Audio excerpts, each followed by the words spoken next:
This is the panel used to cover the fuel pipe for the Jaguar XK140 models of car.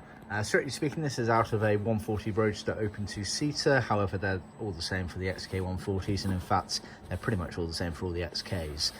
As standard, we supply a kit of material, Moquette in this case, which was the norm for the majority of these cars, apart from the very early XK120s.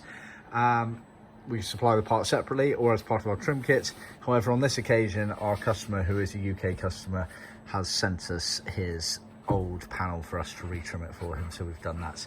We've done it in a dark blue Moquette material, which is the original material, Moquette being a wool-based material that Jaguar frequently used around their cars in this era of production. Very nice finish, as you can see there, very short pile, but it looks nice. We've put the original clips back on there, and it's trimmed all the way around, as you can see there.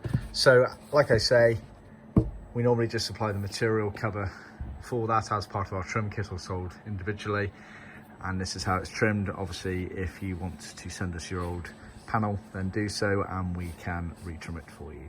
See our website for more details.